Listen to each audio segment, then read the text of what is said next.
y vi volar por en medio del cielo a otro ángel que tenía el Evangelio eterno para predicarlo a los moradores de la tierra, a toda nación, tribu, lengua y pueblo.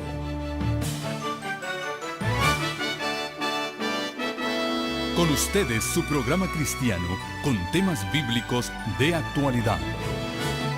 Un programa que trae al mundo la verdad presente. Este es el Evangelio eterno. Muy bien, hemos orado, hemos pedido la dirección del Señor y entonces vamos a ir directamente a la primera pregunta. A ver quién va a ser el primer valiente. Pastor, Sí. mi nombre es Mario Carreño, Bien. anciano de iglesia de acá de La Calera. Usted en una predicación en YouTube explicó la situación con el pastor Fine y la reunión secreta que usted mencionó hace un momento.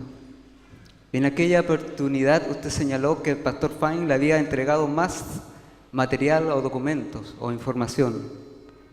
¿Usted va a desclasificar esa información para los estudiantes de la Biblia?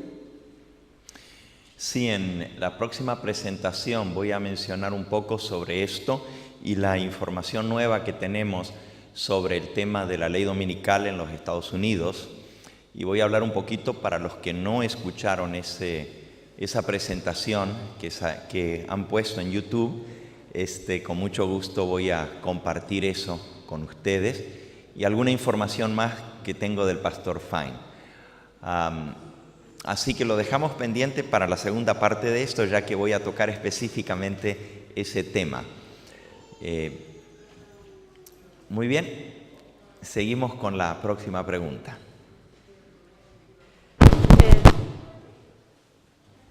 Hermano Hugo, ¿cuál es la diferencia del espíritu y la sangre?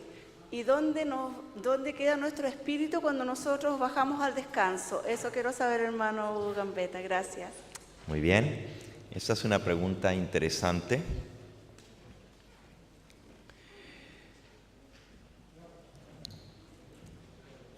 Para poder entender lo que sucede cuando una persona muere, tenemos que entender cómo está constituido el hombre.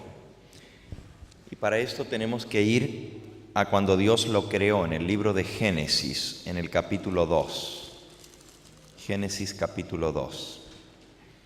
Dice en el versículo 7: Entonces Jehová Dios formó al hombre del polvo de la tierra y sopló en su nariz aliento de vida, y fue el hombre un alma viviente.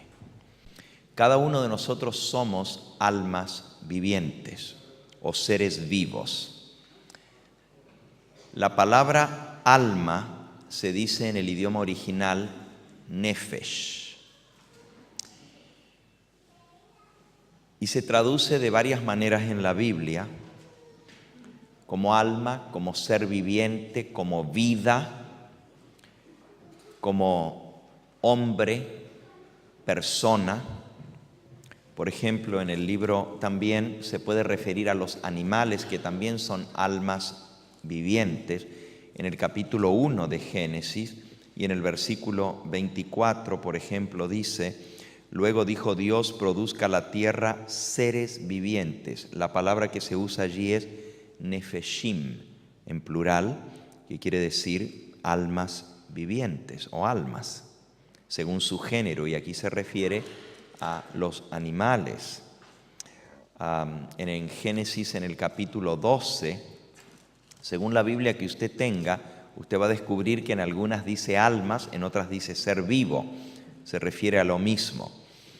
En Génesis capítulo 12, dice en el versículo 5: Tomó pues Abraham a Sarai su mujer y a Lot, hijo de su hermano, y todos sus bienes que habían ganado, y a las almas que habían adquirido en Harán, y salieron para ir a tierra de Canaán, y a tierra de Canaán llegaron. Nuevamente, la palabra que en algunas Biblias se traduce como personas es nefeshim, que quiere decir almas. Un alma es un ser vivo. Y el ser vivo está formado por la parte física, que es hecha del polvo de la tierra, según Génesis capítulo 2. Y volvamos por un momentito allí, porque les voy a dar las 3 palabras hebreas que se mencionan en ese texto para poder entender cómo está constituido el hombre. Nuevamente, Génesis 2, 7. Entonces Adonai Elohim formó al hombre del polvo de la tierra. Tierra en hebreo se dice Adamá. Adamá. Y de allí viene el nombre Adam. En español lo ponemos Adán con N, pero en realidad en hebreo es Adam, con M al final, porque viene de Adamá. El nombre Adam quiere decir tomado de la tierra, hecho de tierra, terrestre.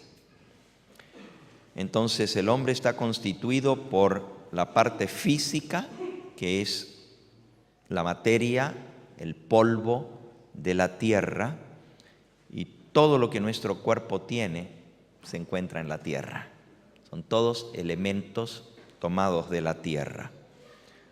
Minerales y agua, el 70% de nuestro cuerpo, fósforo, calcio, carbón, magnesio, potasio y un montón de otros minerales que componen nuestro cuerpo. La otra parte es, y sopló en su nariz aliento de vida. La palabra que se traduce aquí por aliento o soplo es ruaj. Y ruaj quiere decir espíritu. Es el mismo nombre que se utiliza para ruaj kodashim o Kodesh HaRuach, el Espíritu Santo, el Santo Espíritu. Ruach es la misma palabra que se usa para aliento de vida, soplo, espíritu. Eso es lo que significa la palabra. Así que allí voy respondiendo a la partecita de la pregunta de nuestra hermana, ¿qué es el espíritu? El espíritu es el soplo, el aliento, el poder de la vida que hizo que el hombre llegara a ser un ser vivo. Cuando una persona muere, lo que queda, el cadáver, es la parte física sin vida. Es el polvo de la tierra y polvo eres, dice la Biblia en Génesis 3, 19. Polvo eras y al polvo volverás. El espíritu, que es la vida, el soplo que Dios le da, cuando una persona muere, vuelve a Dios que lo dio. Eclesiastés capítulo 12.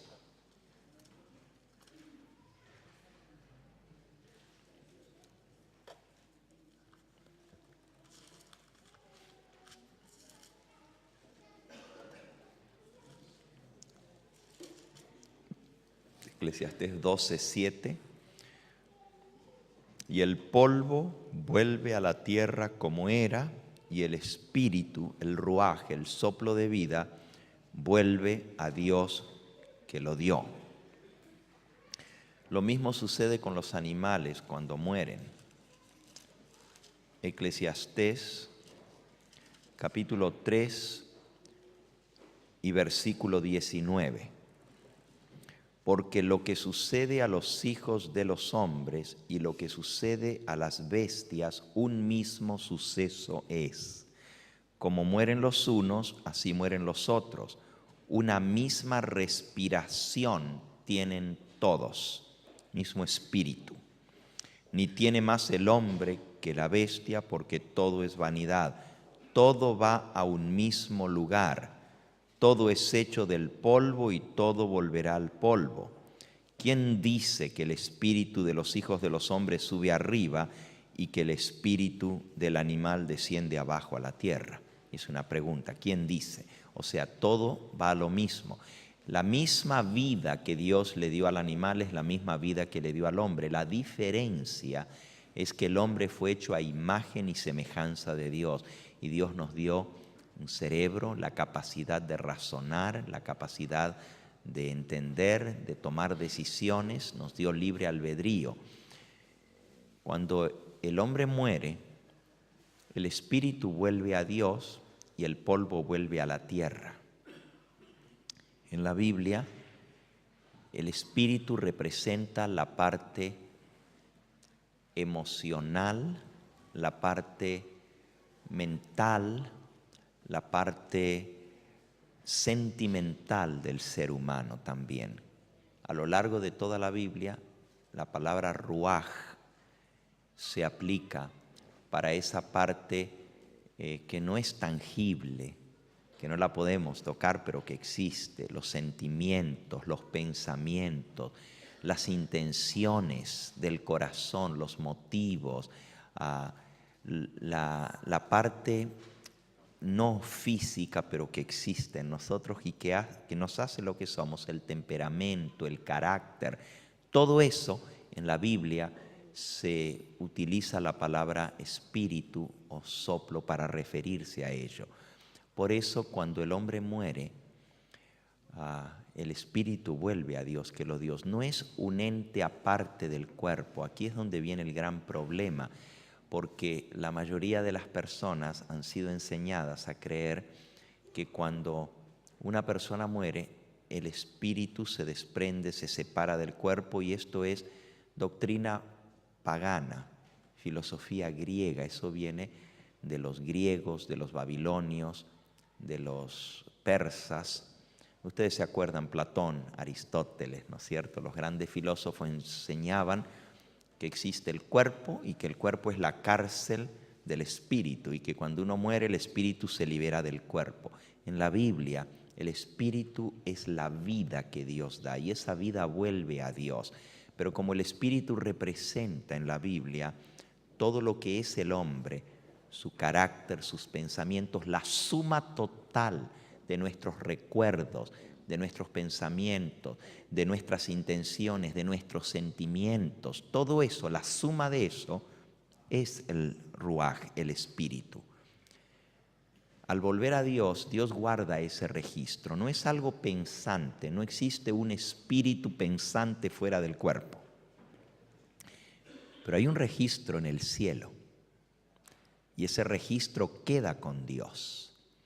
Cuando Dios vuelve a darnos la vida a través de la resurrección, todo ese registro completo que Dios guarda en el cielo nos es devuelto, y volvemos a resucitar para ser exactamente lo que éramos. Si nos faltara algo de lo que somos, de nuestra manera de ser, de nuestro carácter, ya no seríamos la misma persona. Si nos faltaran recuerdos en nuestra vida, imagínense que yo no me pudiera acordar de la hermana aquí adelante cuando resucite y diga, no, yo nunca la vi, entonces ya no sería yo, porque yo tuve esa experiencia de verla y hablar con ella aquí. Toda esa suma, la totalidad de lo que forma nuestra personalidad, Dios la guarda en el registro del cielo, y en el momento de la resurrección nos devuelve eso. Vuelve a poner en nosotros el disco duro completo. Todo ese registro. No sé si eso responde a su pregunta, pero el espíritu vuelve a Dios, que lo dio. No es un espíritu pensante que tiene existencia aparte del cuerpo. Cuando vuelve a unirse lo que somos, la parte intangible, con esa parte física que Dios nos va a resucitar, porque en la resurrección nos va a dar un cuerpo. No vamos a ser espíritus transparentes. En 1 Corintios capítulo 11 nos explica cómo va a ser la resurrección. Incluso en el capítulo 12 nos dice que nos vamos a conocer como fuimos conocidos aquí en la tierra. Eso es en el capítulo 13. Pero en el capítulo 15 hace la pregunta, versículo 35, alguno dirá, ¿cómo resucitarán los muertos? ¿Con qué cuerpo vendrán? Necio, lo que tú siembras no se vivifica si no muere antes. Lo que siembras no es el cuerpo que ha de salir, sino el grano desnudo, ya sea de trigo o de otro grano. Pero Dios le da el cuerpo como Él quiso, y a cada semilla su propio cuerpo. No toda carne es la misma carne. Una es la carne de los hombres, otra es la carne de las bestias, otra es la carne de los peces y otra es la carne de las aves. Hay cuerpos celestiales y hay cuerpos terrenales. Interesante. Una es la gloria de los celestiales y otra es la gloria de los terrenales. Una es la gloria del sol, otra es la de la luna y otra es de las estrellas, pues una estrella difiere en otra de gloria. Así también es la resurrección de los muertos. Se siembra en corrupción, se resucitará en incorrupción. Se siembra en deshonra, se resucitará en gloria. Se siembra en debilidad, se resucitará en poder. Se siembra cuerpo animal o carnal, se resucitará con cuerpo espiritual. Hay cuerpo animal y hay cuerpo espiritual. Así que aún en la resurrección vamos a resucitar con un cuerpo espiritual, pero va a ser un cuerpo. Nos vamos a conocer, quizás no tanto por la manera física como nos veíamos, porque Dios nos va a dar un cuerpo inmortal, incorruptible, pero nos vamos a reconocer por nuestro carácter, por lo que somos. Al comparar, al hablar, inmediatamente sabremos con quién estamos hablando, aunque nos miremos más jóvenes. Yo me acuerdo de mi padre cuando murió, ya anciano y acabado por la enfermedad.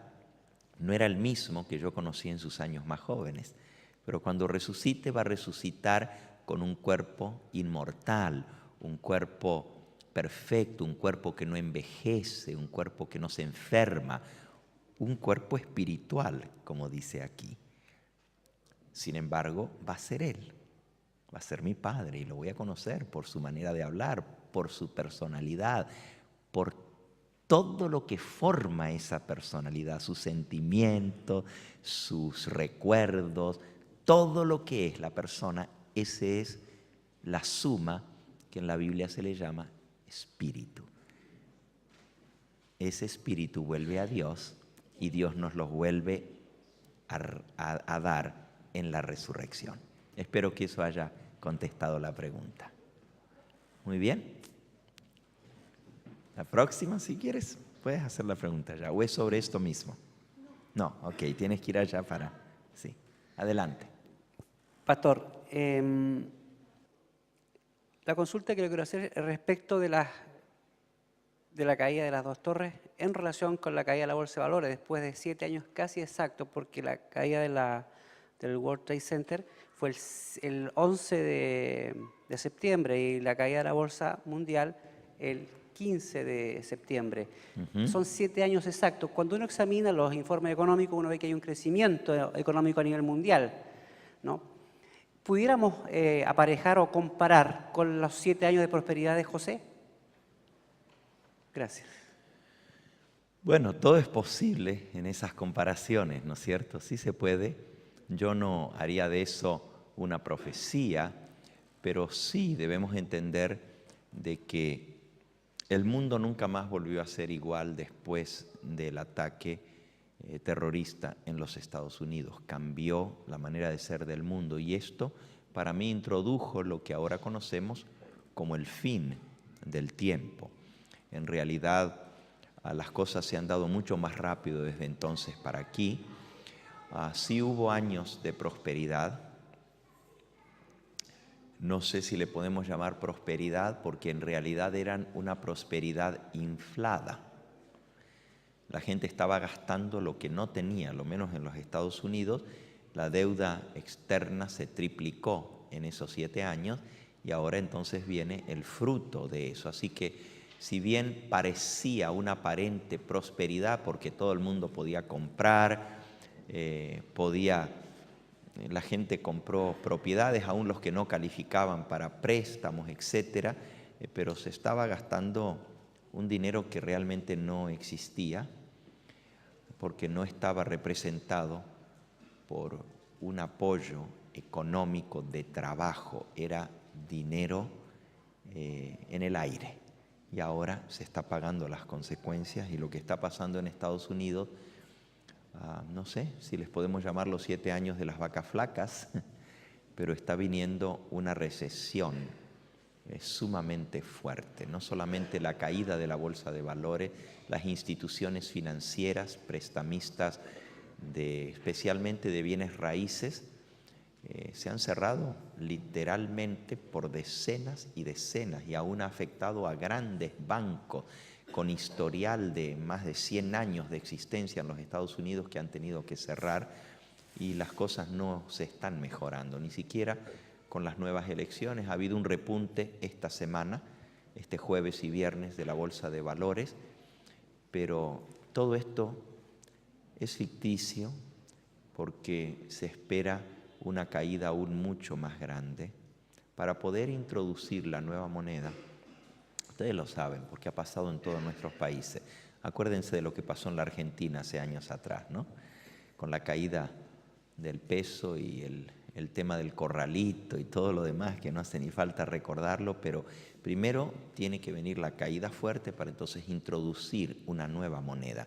Y eso es lo que se está hablando en los Estados Unidos, la introducción del amero, que al igual que en Europa se introdujo el euro, sería la nueva moneda de la Unión Norteamericana, o sea, el mercado norteamericano. Así como aquí se pertenece al Mercosur, allá es el mercado del norte, o el mercado norteamericano, y se está hablando de unir Canadá, Estados Unidos y México para esa nueva moneda.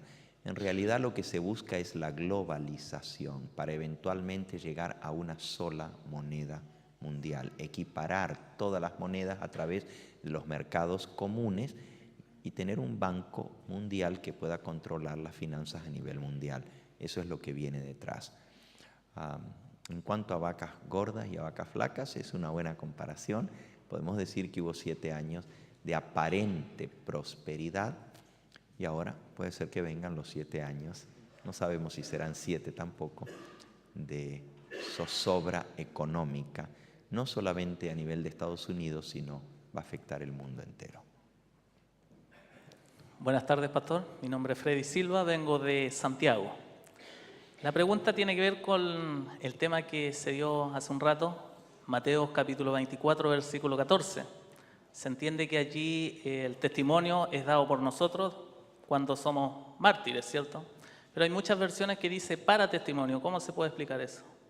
Sí, la palabra hoti se puede traducir tanto por como para, pero en este contexto casi la mayoría de las versiones modernas lo traducen por testimonio, ya que es el medio por el cual se hace la predicación. Y en ese contexto, si ustedes se fijan, siendo que la palabra original es martireo, no haría sentido si se traduce para testimonio en el sentido original de la palabra, porque significaría entonces que la predicación va a ser para que mueran, porque la palabra testimonio es martireo. Entonces será predicado este evangelio del reino en todo el mundo para testimonios a todas las naciones, para que todas las naciones mueran y entonces vendrá el fin, o sea, mueran como mártires.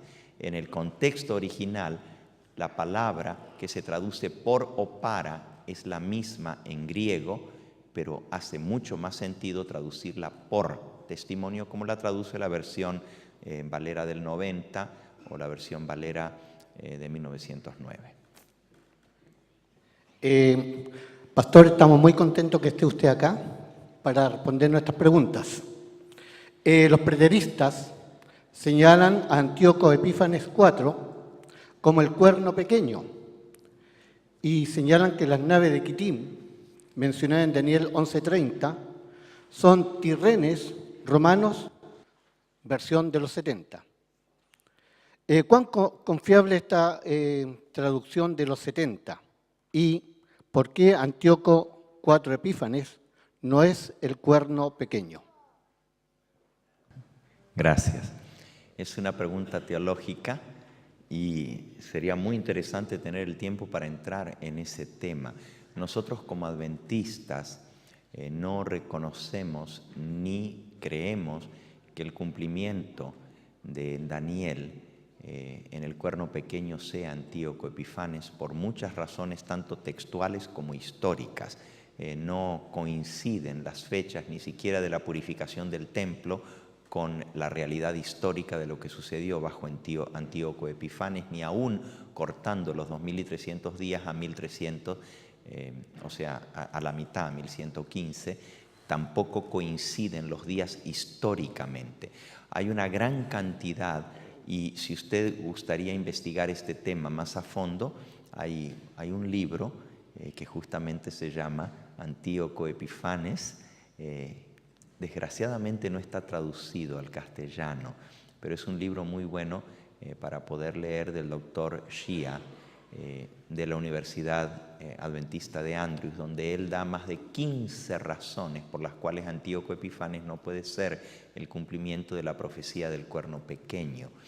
Si nosotros tomamos esa profecía, se viene abajo el fundamento adventista sobre los 2300 días y no habría realmente un cumplimiento exacto de la profecía de Daniel capítulo 7. En la secuencia histórica también, Antíoco Epifanes no cumple los requisitos. Hay 27 características del cuerno pequeño, de las cuales solamente 7 u 8 se aplican a Antíoco Epifanes y las otras 20 no se aplican a él. Es una razón de bastante fuerza para no aceptar la interpretación de Antíoco Epifanes.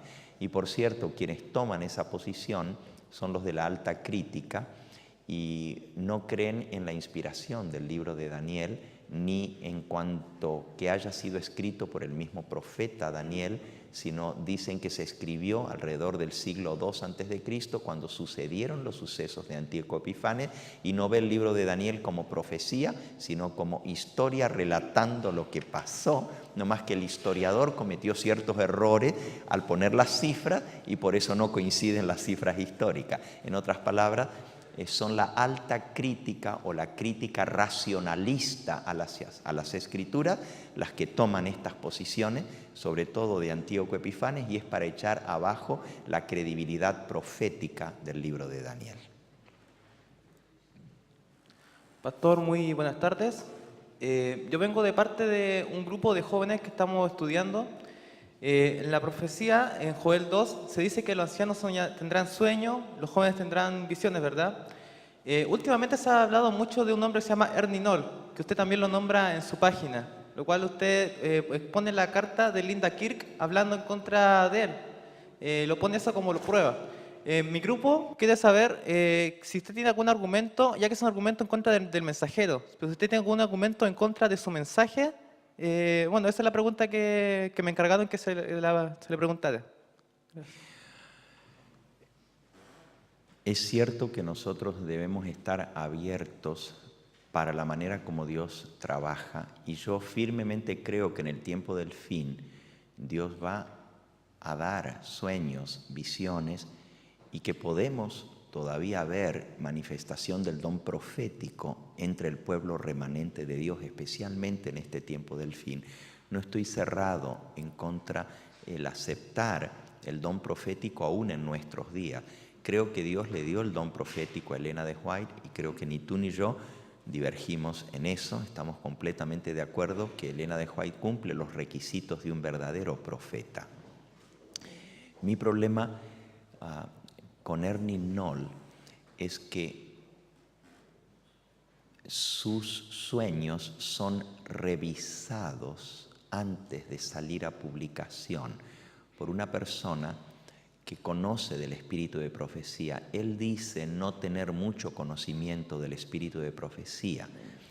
Una de las pruebas de un verdadero profeta es que sus profecías o sus escritos estén de acuerdo con lo que Dios reveló a profetas anteriores. En este caso sería la Biblia y Elena de White. Pero si yo digo ser un profeta de Dios y escribo lo que supuestamente recibí a través de un sueño. Y luego entrego eso para que una persona lo corrija, y si hay algo que está en contra de lo que Elena de White dice, que le quite eso y lo corrija, se quita una de las pruebas del verdadero profeta, porque ya yo no tengo manera de ver si está en contradicción o no de lo que Dios le reveló a Elena de White. Esa es una de las grandes interrogantes que yo tengo. Y quiero decirte lo siguiente: por bastante tiempo nosotros no dijimos nada en nuestra página sobre Ernie Knoll, porque yo mismo he estado leyendo sus sueños y los he estado estudiando y comparando con el espíritu de profecía. Creo que muchas de las cosas, y casi la totalidad de las cosas que él ha escrito, están de acuerdo con la revelación que nosotros tenemos para el tiempo del fin. Otra de las pruebas del verdadero profeta es: por sus frutos los conoceréis. Entonces, si al tú decir lo que se ha hecho a través de Linda Kirk y otras personas de atacar al mensajero, tiene que ver más bien con su persona y los frutos en su vida de conversión y otras. Creo que es válido el argumento de por sus frutos los conoceréis, porque es lo que Cristo nos da para identificar si son o no son profetas del Señor. Pero cuando un segundo argumento, que es a la ley y al testimonio, sino hablar en conforme a esto, es porque no les ha amanecido, es corregido. O sea, si alguien encuentra una contradicción y la quita o la corrige para que no se contradiga, y eso no es por la persona misma que recibió el sueño o la revelación, eso es una bandera roja que nosotros tenemos que prestar atención. Actualmente mi página ya no tiene nada sobre Ernie Knoll, ha sido retirado de la página. La razón es porque hemos recibido gran cantidad, y estamos hablando de cientos de cartas de hermanos que vienen siguiendo los sueños de Ernie Knoll y creen que él es profeta del Señor. No por eso lo retiramos, sino porque una de las cosas que me impresionó en una de las cartas que recibí es que me preguntaban: ¿usted personalmente habló con Ernie Knoll? Y la verdad es que no lo he hecho.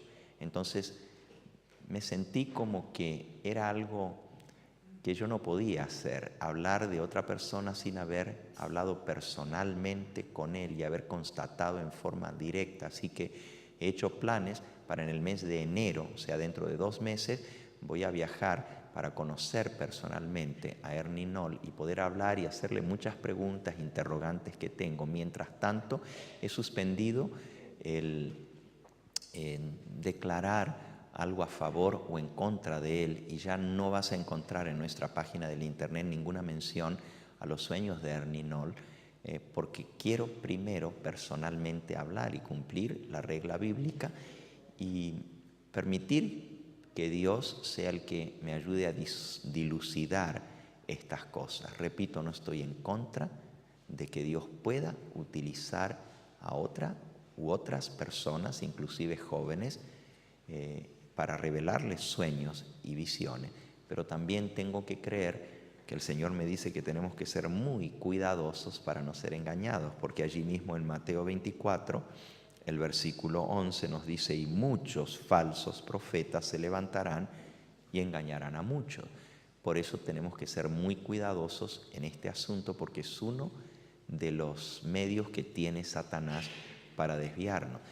Aún si todo lo que hemos visto hasta ahora no contradice el espíritu de lo que conocemos en la Biblia y en el don de profecía, debemos ser cuidadosos, porque Satanás es muy astuto y al principio él puede poner todo positivo hasta que ganemos confianza en el testimonio de esa persona, y luego entonces puede introducir un error fatal y desviar a muchos. Satanás trabaja de esa manera.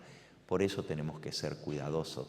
Y repito, después de que yo termine de hacer mi investigación y estoy leyendo todos los sueños, son más de 100, y comparándolos, pero tengo algunas preguntas que quiero hacerle directamente a Ernie Knoll al respecto, especialmente sobre lo que dice Linda Kirk en su carta y la manera como él manda a corregir sus escritos antes que salgan a publicación.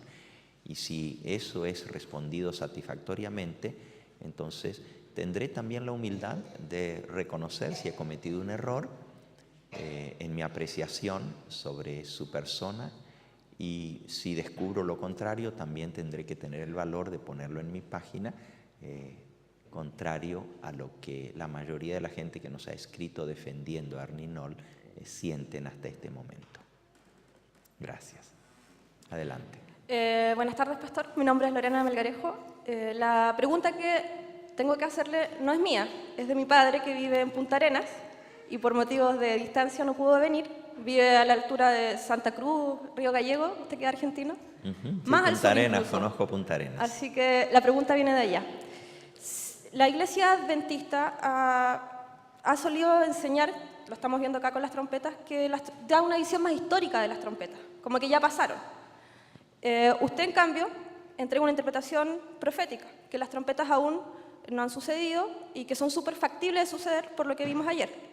Sin embargo, dentro de los capítulos donde aparecen las trompetas, encontramos donde está el ángel con el librito y los dos testigos.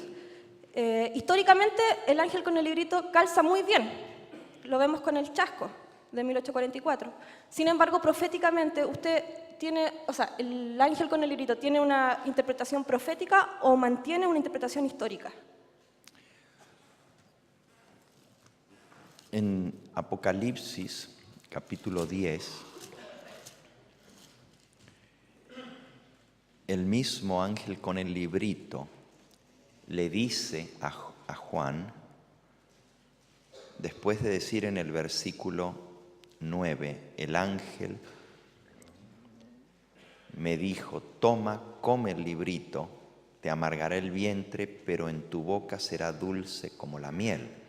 Entonces tomé el librito de la mano del ángel y lo comí. Era dulce en mi boca como la miel, pero cuando lo hube comido, amargó mi vientre. Y él me dijo, versículo 11, es necesario que profetices otra vez sobre muchos pueblos, naciones, lenguas y reyes. Aún después de la experiencia del chasco, iba a haber nuevamente profecías sobre pueblos, naciones, lenguas y reyes. No es el fin de la profecía, hay un nuevo cumplimiento profético. Y lo que me llevó a estudiar el tema de las trompetas, y vuelvo y repito, no soy categórico, es un estudio que he hecho y comparto, porque en mis foros y en mis presentaciones soy muy franco en decir las cosas y comparto las cosas aún, las cosas que estoy estudiando, para que despierten el interés por estudiar más. No soy categórico, no digo que mi interpretación es la correcta ni la única, tampoco descarto la interpretación histórica de las trompetas. Creo que tuvieron un cumplimiento histórico y Elena de White lo corrobora al hablar de la quinta y la sexta trompeta en relación con Carlos Fitch y en la predicción de la caída del Imperio Otomano. Está mencionado en el conflicto de los siglos. Sin embargo, por Elena de White fue que me decidí a estudiar el tema de las trompetas con una aplicación al futuro, porque ella es la que dice sonará trompeta tras trompeta en el futuro. Y esa no es la única cita, hay varias otras citas más.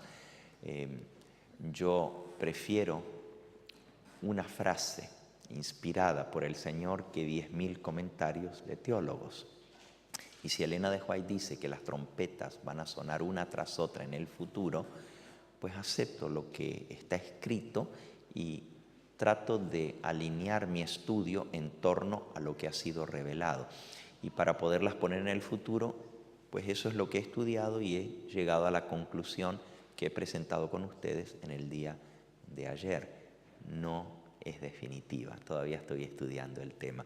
En cuanto a Apocalipsis 10, creo que tuvo un cumplimiento histórico y es base y fundamento del chasco adventista, y podría tener un nuevo una nueva aplicación o un nuevo cumplimiento, mencionándolo dentro de la séptima trompeta.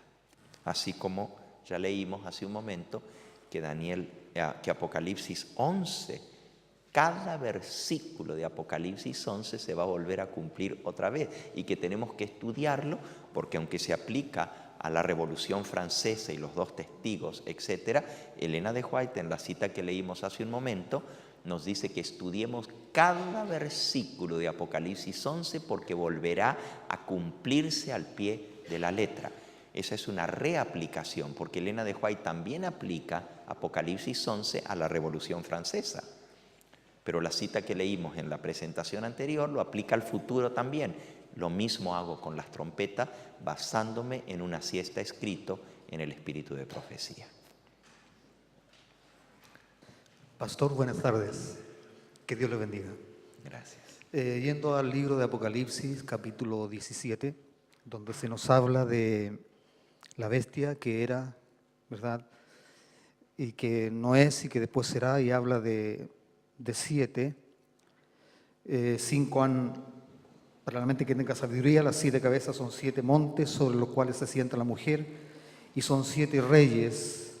5 de ellos han caído, uno es y el otro aún no ha venido, y cuando venga es necesario que dure breve tiempo. La bestia que era y no es también el octavo, y es de entre los 7 y va a la perdición. Quisiéramos saber, pastor, específicamente qué es lo que explica acá con respecto a la octava bestia, a la octava cabeza. Muy bien. La interpretación histórica de la Iglesia Adventista ha aplicado estas 7 cabezas a 7 imperios que han gobernado el mundo.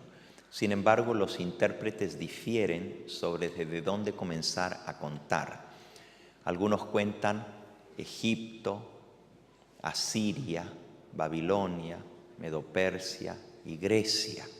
5 han caído. Uno es Roma. Esa es una interpretación que dan algunos intérpretes. Otra interpretación, también histórica, comienza a contar desde Babilonia. Menciona Babilonia, Medo-Persia, Grecia, Roma imperial y la 5ª cabeza, Roma papal. 5 han caído, uno es. También ha habido una interpretación más reciente aplicando estas 7 cabezas a 7 reyes literales dentro de la bestia que es el papado. Esta interpretación presente, no futurista, porque realmente la mayoría de esto ya se cumplió, comienza a contar desde 1929 en adelante, cuando la herida mortal fue sanada, cuando la bestia volvió a tener trono y reino. Y si usted comienza a contar desde 1929, fue el Papa Pío XI, luego siguió Pío XII, luego vino Juan XXIII, después vino Pablo VI y luego vino Juan Pablo I. El 6º sería Juan Pablo II. El 7º es Benedicto XVI. Esta interpretación literalista de las 7 cabezas, comenzando a contar desde 1929, tuvo bastante auge hace algunos años atrás, cuando murió Juan Pablo II. Perdió un poco de fuerza en esa interpretación, sin embargo, ha vuelto a ser explicada de la siguiente manera.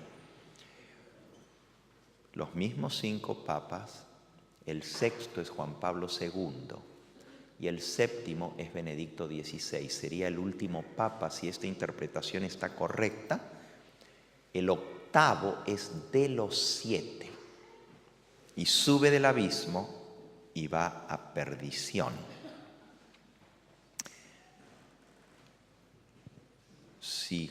Si Benedicto XVI, que es el 7º papa desde 1929 en adelante, es el último papa, el 8º es de los 7. Hay 2 explicaciones con respecto a esto. La primera, el único que podría ser de los 7 que sube del abismo, versículo 8, sube del abismo y va a perdición, es el mismo Satanás. Satanás va a personificar a Cristo. Y los católicos también tienen una profecía donde dicen que el último papa le va a entregar las llaves a Cristo cuando Él venga y se va a cerrar el círculo de papas. Esa es la profecía de San Malaquías, católica. Nosotros no creemos en eso, pero es interesante que los católicos también tienen su profecía y dicen justamente que este es el último papa y que después de este entonces va a venir la venida de Cristo y que Cristo va a recibir de este papa las llaves que le entregó a Pedro. Si eso fuera cierto, para nosotros sería el anticristo el que se aparecería, Satanás, y el papa le entregaría el reinado a Satanás cuando se aparezca imitando la venida de Cristo. De esa manera, el octavo es de los 7, sube del abismo y va a perdición, cuando Satanás personifique a Cristo y reine junto con la bestia, porque la Biblia dice en Apocalipsis 13, y adoraron al dragón que había dado autoridad a la bestia y adoraron a la bestia. Se van a adorar a los dos juntos, al diablo y al papa, a la bestia, al mismo tiempo. Esa es una explicación. La otra que he escuchado también es que son 7 papas. Benedicto XVI es el número 7 desde 1929 y el octavo es de los 7.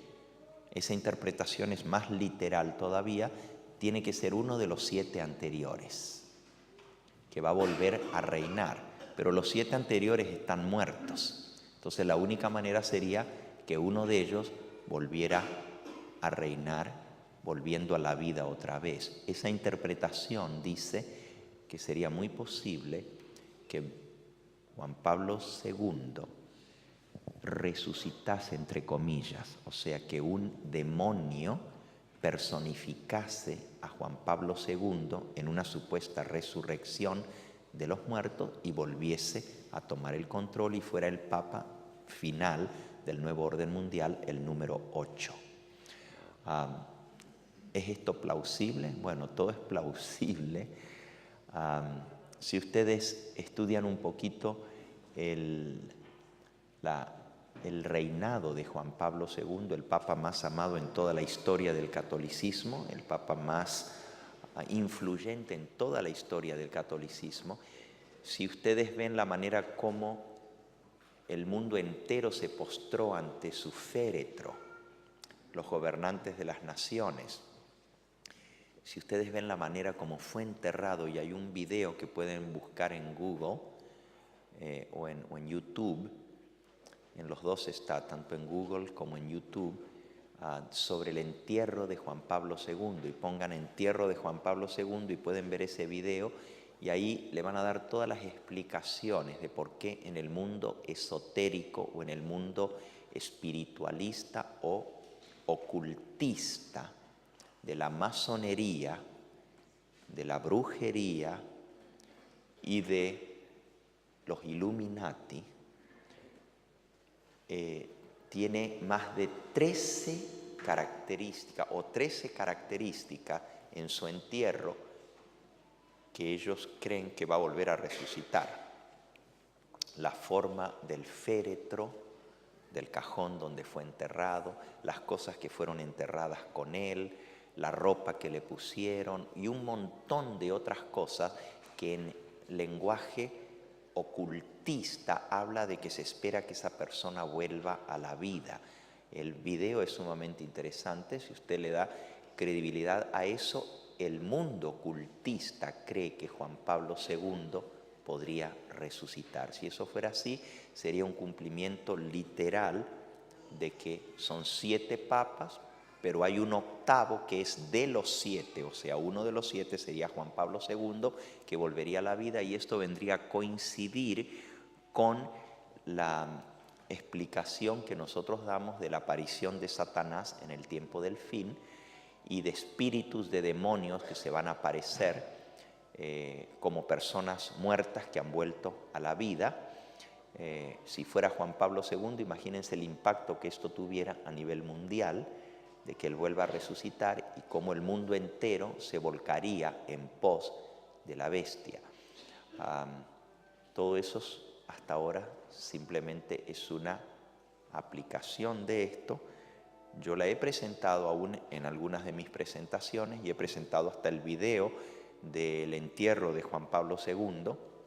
Repito, es una interpretación, no la presento como palabra de Dios y esto es y así tiene que ser, pero es muy interesante estudiar y profundizar sobre este asunto. Todo lo que sea estudio de las profecías nos lleva a despertar, a comparar, a criticar y a poner nuestra atención en lo que está sucediendo en el mundo actualmente. No sé si eso responde a su pregunta, pero les voy a dar la interpretación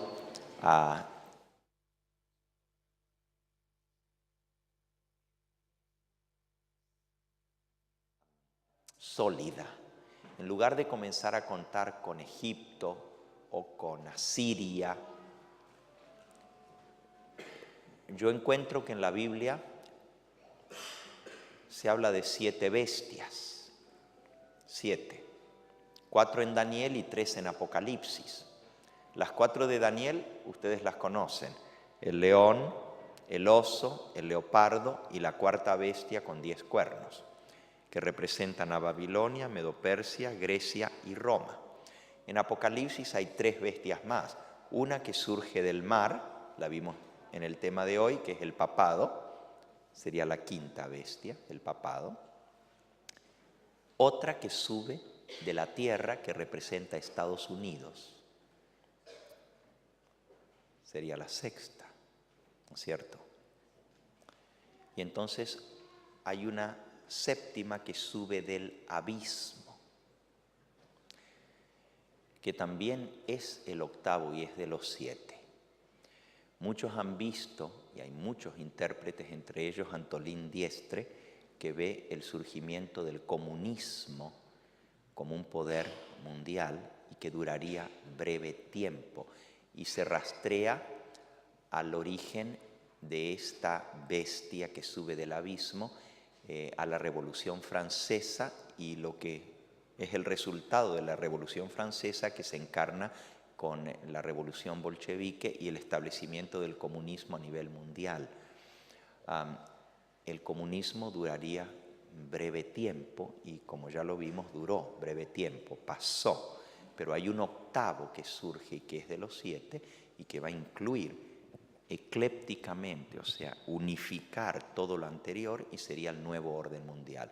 O sea, Babilonia, Medo-Persia, Grecia, Roma imperial, Roma papal, Estados Unidos, el comunismo y el nuevo orden mundial. Serían las 8. Esa es la interpretación más sólida usando el esquema histórico. El esquema escatológico de las 7 cabezas, ya lo mencioné. Los papas, desde Pío XI hasta Benedicto XVI, son 7 papas. El 8º sería o Satanás o un espíritu personificando a Juan Pablo II, que vendría a ser el 8º y que es de los 7. Esas son las 2 interpretaciones, aplicando eso literalmente a 7 cabezas en el tiempo del fin del papado. Próxima pregunta. Buenas tardes, pastor. Mi pregunta es, ¿qué opina usted con respecto a los grupos disidentes de la iglesia que hablan mal contra los pastores, partiendo desde el presidente de la iglesia? ¿Qué opinión tiene de la separación de la iglesia madre? Okay. El pastor Marvin Maxwell, profesor de Historia Eclesiástica de la Universidad Adventista de Andrews, escribió un artículo sumamente interesante hace algunos años atrás, el porqué del surgimiento de los grupos disidentes. Y él dice, si quieren terminar con todos los grupos disidentes, pues denle al pueblo lo que los grupos disidentes le están dando, que es lo que el pueblo quiere: estudio de la profecía, reavivamiento, reforma, etc. Nuestra iglesia ha llegado a un momento tal que por estar en un estado laodicense, tal cual como lo dice, hay un malestar tan grande dentro del movimiento adventista por ver cómo nuestra iglesia ha ido rebajando las normas, ha ido permitiendo todo tipo de cosas que, si usted conoce la iglesia adventista de hace por lo menos 30, 40, 50 años atrás, se va a dar cuenta que es una iglesia que ha cambiado, que no es la misma iglesia definitivamente que teníamos hace años atrás. Ese malestar es lo que causa que muchos se levanten a criticar, no saben cómo hacerlo. Si nosotros queremos lograr cambios, reforma, no se puede barrer la casa desde afuera. Para barrer la casa hay que barrerla desde adentro. Entonces la solución no es la separación, no es formar nuevos grupos. Y la razón para eso es porque tan pronto como un grupo se separa de la iglesia madre para decir, voy a formar ahora un grupo que va a ser más santo porque la iglesia está tan mal que yo no puedo permanecer allí, mejor me voy a unir a este grupo. Tan pronto como se separan, el diablo está tan activo dentro de la iglesia madre como en los grupos separatistas, y entonces los va a infiltrar también. Y no quiere decir que se van a mantener tan puros como fue su propósito original. No se trata de dividirnos, de separarnos. Ya no hay tiempo para formar una nueva iglesia ni una nueva organización. Muchos dicen de que Gambetta es un movimiento separatista y que el Evangelio eterno, y yo sigo siendo adventista del séptimo día. Tengo mi membresía, aunque han corrido cartas y documentos diciendo que a mí me han borrado de la iglesia. Es mentira, yo todavía tengo mi membresía y ustedes pueden llamar a mi iglesia y constatar que soy miembro en regla de la Iglesia Adventista del Séptimo Día y no estoy formando un movimiento aparte. Creo en la iglesia adventista, pero creo que estamos en un estado deplorable de la condición laodicense y que si nos quedamos en ese estado nos vamos a perder todos. Necesitamos una reforma en nuestra vida, necesitamos un reavivamiento y eso es lo que yo predico. Necesitamos ese cambio comenzando por nosotros. No esperemos que venga la reforma de la cabeza de la iglesia. Cada uno de nosotros tenemos que lograr esa reforma en nuestra vida. Y creo que Dios va a tener un remanente fiel de la iglesia adventista del séptimo día. Pero es demasiado tarde en la historia de este mundo para pensar en formar una iglesia aparte. Seamos testigos donde estamos. Va a llegar el momento que nos van a expulsar de las iglesias. Está escrito, lo leímos hoy. Nos van a echar de las iglesias, pero eso no significa que voy a ir a abrir una nueva iglesia separada de la iglesia madre. Voy a seguir predicando el evangelio y a todos los que nos echen, pues llegará el momento cuando la iglesia como organización visible tampoco va a existir. Y voy a decir esto con mucho cuidado para no ser mal interpretado, pero cuando venga la ley dominical o la iglesia adventista desaparece como organización legal ante el gobierno, como está en la mayoría de los países, es una iglesia reconocida por las leyes gubernamentales, pero al no aceptar la ley dominical o desaparece como organización visible bajo ese tiempo de prueba y de angustia que se llama la Gran Tribulación, no va a haber oficina de la Unión Chilena, etcétera, etcétera, cuando esté la ley dominical establecida a través del nuevo orden mundial. O, si sigue existiendo como organización, va a haber apostatado completamente y va a haber entrado en concordancia con los gobiernos establecidos y por lo tanto, entonces sí no podremos ser parte de una organización que haya hecho concordatos con el enemigo. Pero eso no ha sucedido todavía y yo espero que no suceda y anhelo y ore para que el Señor nos mantenga como un pueblo, porque el Señor no va a venir a buscar a átomos independientes, sino a un pueblo. Y que ese pueblo sea ese remanente fiel, la iglesia adventista. Ahora, la iglesia siempre ha sido constituida por los fieles.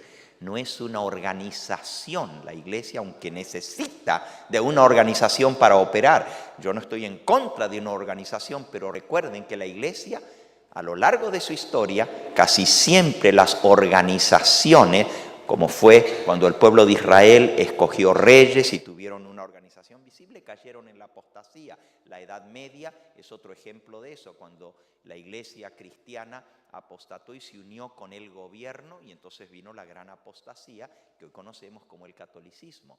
Nuestra iglesia, nosotros confiamos en que no va a llegar a eso.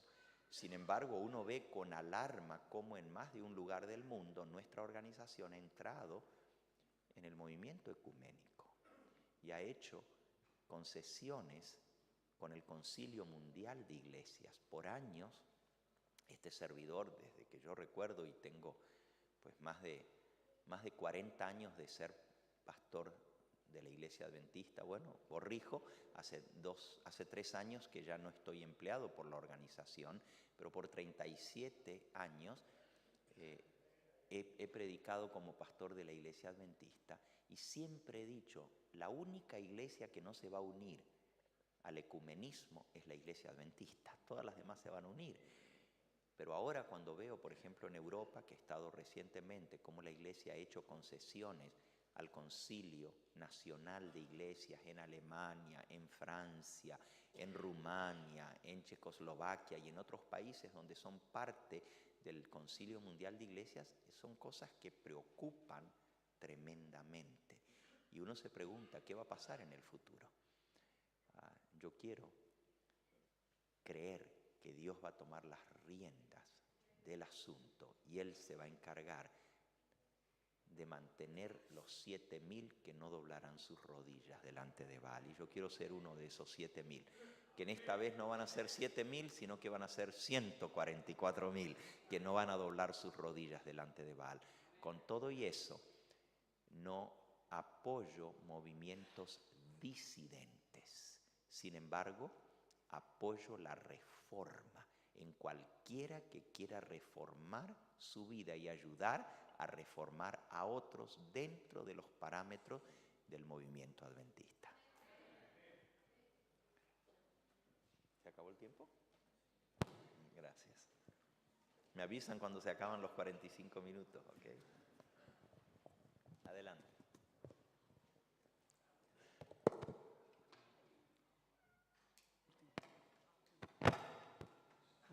Buenas tardes, pastor. Bueno, quería hacer una consulta sobre lo referente a las almas. Si vamos a Primera de Reyes, capítulo 17, a las almas vivientes o ser viviente. Ajá. Bueno, yo... Primera de Reyes 17. Claro, capítulo 17. ¿Ok? Versículo del 19, del 21. Del 21. Habla de Elías y la viuda de Sarepta. Dice, y clamando a Jehová dijo, Jehová, Dios mío, aún a la viuda en cuya casa estoy hospedado has afligido haciendo morir a su hijo. Y se tendió sobre el niño 3 veces y clamó a Jehová y dijo, Jehová, Dios mío, te ruego que haga volver el alma de este niño a él. Esa es mi consulta, pastor. ¿Por qué él le dice que vuelva el alma a este niño? Porque la palabra nefesh también se traduce como vida en la Biblia. Vida. Es una de las acepciones. Por ejemplo, en Génesis, capítulo 9. ¿Se acuerdan que cuando dije que el hombre es un ser viviente o un alma viviente? Es un ser vivo. La palabra alma también es vida. Génesis capítulo 9 y versículo 4, pero carne con su alma, que es su sangre, no comeréis. Repito, Génesis 9, 4, carne con su vida traduce allí. Pero la palabra es nefesh, la misma que se usa en Primera de Reyes 17:21. Si tú aplicas esa misma palabra, vida, nefesh, a Primera de Reyes 17:21, no vas a encontrar ninguna contradicción. Dice, se extendió sobre el niño 3 veces y clamó a Jehová y dijo, Jehová Dios mío, te ruego que hagas volver la vida de este niño a él. Y Jehová oyó la voz de Elías y la vida del niño volvió a él y revivió. La palabra nefesh se traduce como vida también en la Biblia. Por cierto, hablando de esto, tengo una serie que se titula Textos difíciles de la Biblia y su explicación escritural. Y son la gran cantidad de textos que tienen que ver con el alma, con el espíritu, con el sábado, con no estamos bajo la ley o bajo la gracia, y muchos otros textos difíciles de explicar. Este es uno de ellos, Primera de Reyes 17:21, donde yo explico lo que es el alma y cómo se traduce, y doy muchos textos más que el que acabo de mencionar. Y esa serie estudiamos en un seminario que dimos más de 50 textos difíciles de la Biblia, y la pueden conseguir, no está en película, en DVD, sino que está en audio, pero van a encontrar la explicación a gran cantidad de textos difíciles. ¿Una pregunta más? ¿Una más? El micrófono, por favor.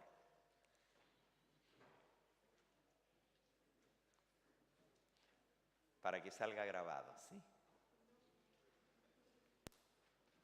¿Qué fue? ¿Se nos acabó el tiempo? ¿Una más? ¿Cuántas hay? ¿2? Ok, entonces vamos a dar oportunidad a las 2 que hay y les vamos a pedir que ya no vayan más allá porque se acabó el tiempo. Si quieren, mañana podemos tener otra sesión de preguntas, aunque sea un rato, pero por ahora vamos a dejar con las que hay allí en el micrófono. Adelante. Bueno, disculpen para todos. Bueno, en primer lugar, Pastor Hugo Gambetta, mi nombre es Juan José Gómez y es un honor estar hablando con usted. Yo por mi parte llevo hartos años esperándolo y gracias a Dios por fin lo pude conocer. Mi pregunta es la siguiente. ¿Qué opina usted acerca de la donación de órganos? ¿Acerca de qué? De la donación de órganos. En caso que Dios no lo permitiera, en caso que muriera, ¿mi familia podría donar mis órganos? Eso viene del paganismo y es algo totalmente contrario a la palabra de Dios. El Señor dice en su palabra que cualquier cosa que tenga que ver con el culto a los muertos es condenado y es abominación a Jehová. En Levítico y en el libro de Deuteronomio también, Deuteronomio capítulo 18, dice, no sea hallado en ti quien haga pasar a su hijo o a su hija por el fuego, ni quien practique adivinación, ni agorero, ni sortílego, ni hechicero, ni encantador, ni adivino, ni mago, ni quien consulte a los muertos, porque es abominación para con Jehová cualquiera que hace estas cosas, y por estas abominaciones Jehová tu Dios echa estas naciones de delante de ti. El culto a órganos o parte del cuerpo viene directamente del paganismo, y mayormente las partes del cuerpo que se adoraban eran los órganos sexuales. No sé si tú te referías a eso o si te referías a la donación de órganos.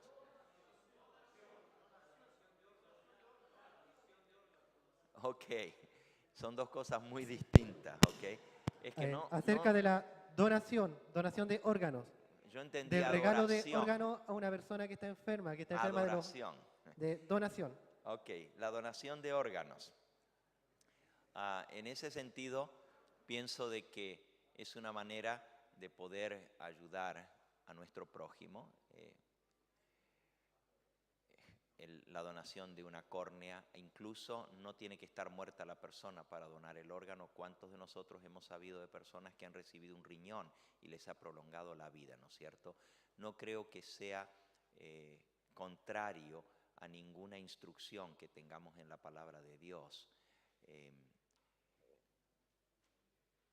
no recuerdo en este momento ningún texto de la Biblia.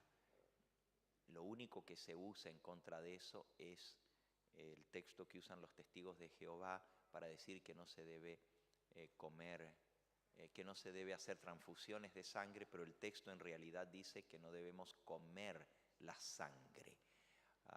Pero no hay nada en la Biblia que prohíba o que autorice esto.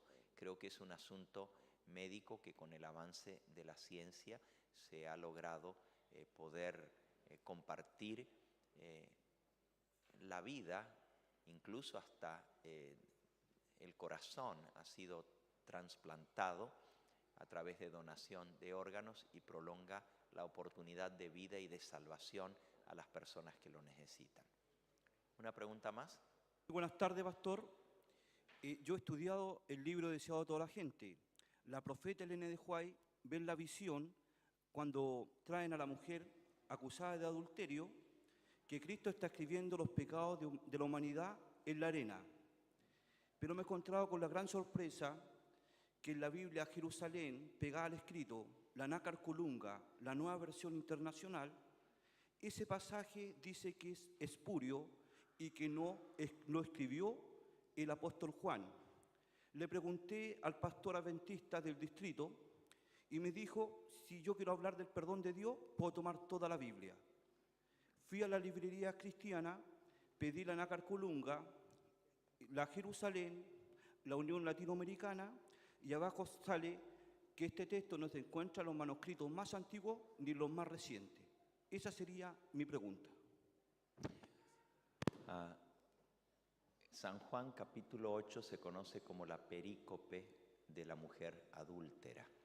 Se le llama perícope porque en algunos manuscritos no aparece. En la crítica textual se determina cuáles son los manuscritos más antiguos o más fidedignos. Y es cierto que en muchos de los manuscritos antiguos no aparece esa historia. Sin embargo, sí aparece en otros manuscritos griegos. Esto es cierto no solo sobre ese pasaje, sino de varios otros pasajes de las Escrituras que aparecen en ciertos manuscritos o recensiones o familias de manuscritos y no aparecen en otros. En cuanto a usarlo o no usarlo, es una opción suya. Yo creo en la inspiración de Elena de White y si ella lo menciona, es igual como, por ejemplo, en el libro de Judas se cita el libro apócrifo La Asunción de Enoc.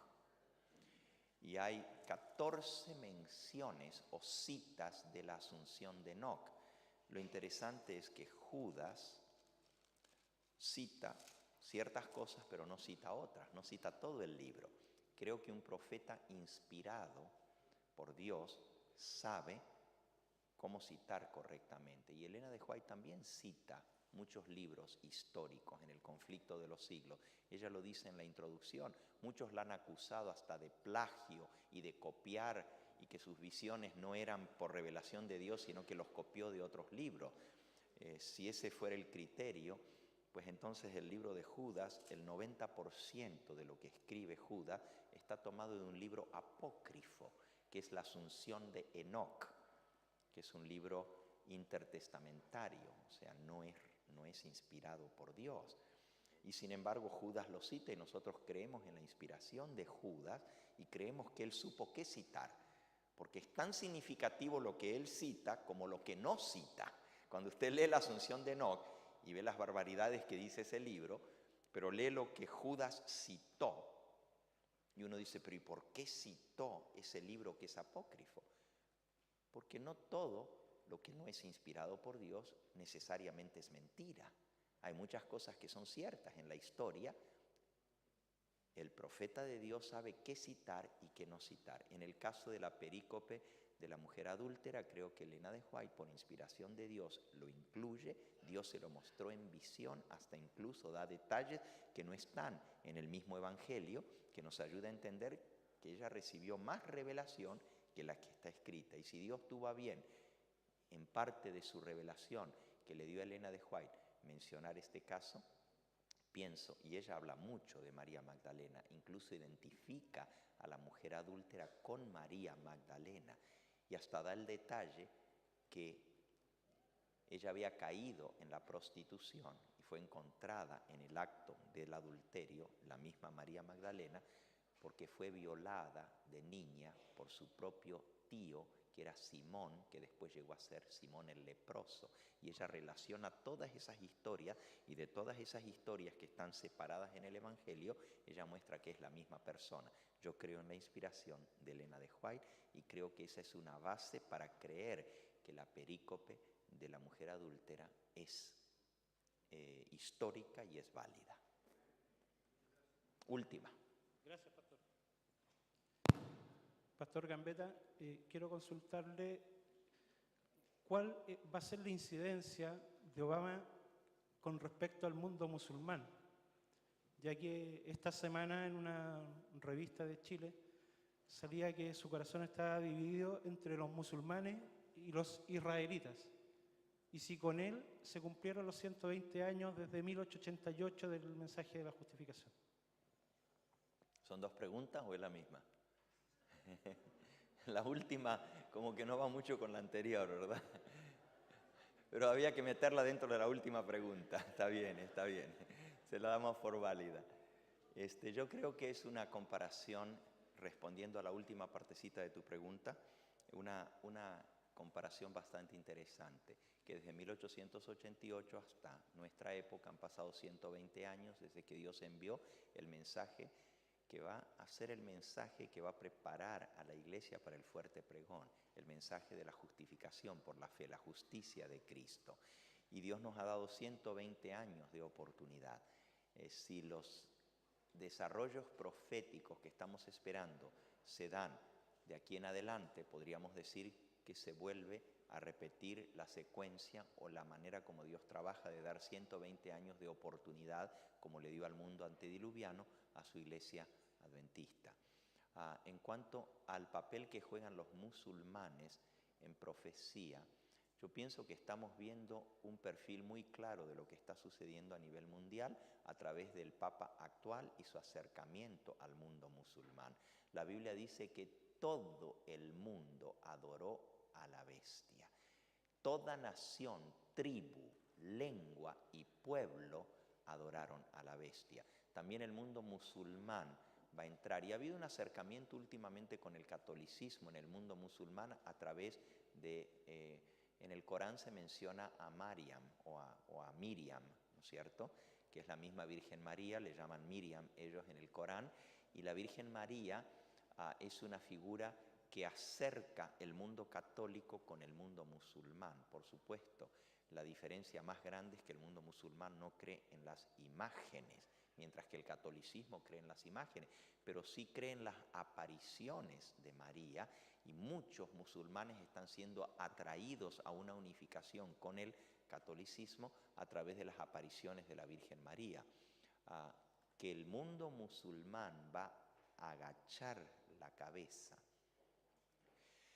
ante el nuevo orden mundial lo vemos claramente por los acontecimientos financieros y políticos en el mundo y el acercamiento que ha tenido en los últimos meses el mundo. Bueno, esta semana pasada volvieron a reunirse los principales teólogos del mundo musulmán en el Vaticano para discutir las cosas con el mismo Vaticano. Nunca antes en la historia, desde el 612 de la Égira del mundo musulmán, jamás había habido un acercamiento, siempre han sido enemigos acérrimos entre el catolicismo y el mundo musulmán, y que ahora exista este acercamiento. Yo personalmente creo que Benedicto XVI está jugando un papel muy interesante. Él no trabaja solo.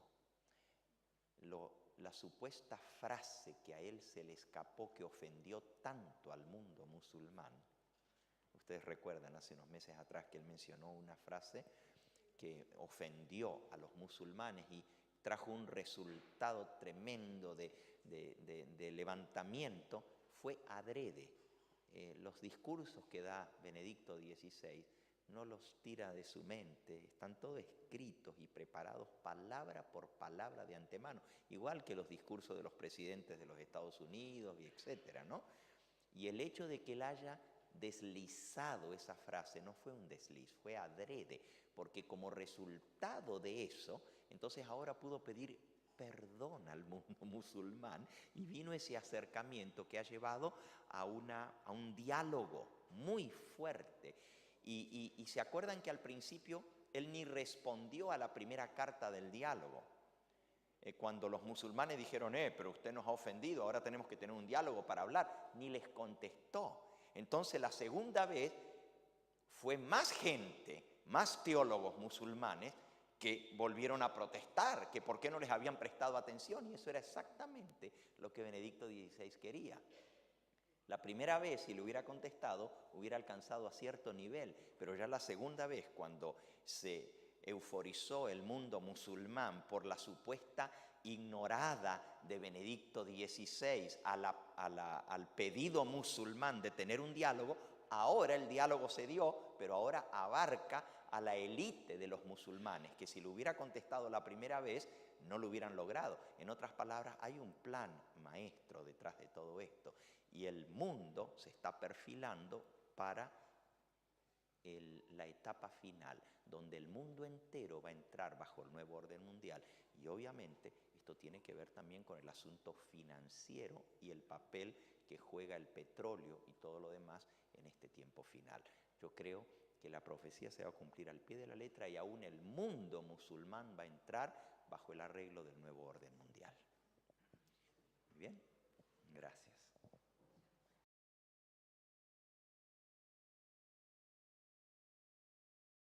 Bueno, yo les cuento, hace un año y medio aproximadamente, el 3 de marzo del año 2007, tuve una desgracia en mi familia, que fue el fallecimiento de mi hijo que está aquí. Él nació asmático, tuvo un problema muy fuerte esa noche, le dio un paro anafiláctico cardiobronco-respiratorio, lo que provocó que se contrayeran sus bronquios, por lo que me explicaba a mí el médico que lo vio posteriormente. Y producto de eso él se ahogó, le faltó el oxígeno, quedó, todos sus poros, sus vasos sanguíneos se reventaron. No quiero entrar en más detalles tan sangrientos por el tiempo también, pero producto de eso él falleció, la verdad, eso fue lo que sucedió. Corroborado por la gente del Hospital Van Buren. En ese momento, para mí fue el final de mi vida también, porque eso le sucedió en mis brazos. Estábamos en la madrugada en mi casa y yo no supe qué hacer. Yo siempre tenía un tipo de forma de dominar las situaciones. Les cuento que había sido bombero, sabía más o menos cómo hacer algún tipo de reanimación, pero en este caso precisamente nada resultó, nada sucedió. Mi desesperación fue tal que yo clamé al Señor de tal forma, con tanto dolor de ver la imposibilidad de que mi hijo volviera, que yo le hice una promesa al Señor y le dije, devuélvemelo, no me hagas esto, porque si tú me haces esto yo me voy a morir con él. Si tú me lo devuelves yo lo voy a dedicar a ti. Si tú haces este milagro para mí, yo voy a dedicar a mi hijo para ti y no va a haber día en que yo no recuerde esto por la eternidad. Y en ese momento mi hijo volvió. Ahora eso no termina ahí, porque posteriormente, bueno, en el hospital se corroboró que él había fallecido y había resucitado, cosa que los médicos todavía no se explican. Producto de eso de mi promesa, y es lo que conversaba hoy día con él, porque él me mostró algo, hoy día me empezó a conversar y me dijo de qué forma el Señor había preparado todo para que incluso hoy llegáramos aquí a presencia suya, pastor. Yo le hice la promesa de dedicarlo a él, pero ¿cómo dedico yo a un hijo sin poseer la verdad? Después de esto, yo empecé a estudiar con unos hermanos, mi hermano Abraham Lantaño, en su casa. mis hermanos de Laguna de Zapallar, en alguna oportunidad con mis hermanos de Reñaca Alto, y fui conociendo esta verdad con bastantes videos suyos, pastor. Videos que nosotros vimos del año 97, 98, recuerdo que estuvimos viendo preparados, no sé si usted y producto de eso yo me acerqué a esta verdad del Evangelio eterno. Y eso es lo que yo he hecho ahora para instruir a mi hijo, todos los días, de mañana, de tarde, en el momento que yo estoy con él, lo estoy instruyendo. Él tiene 11 años y comprende el mensaje de la justificación por la fe. Cosa que yo pienso que no es tan común, aunque debería serlo.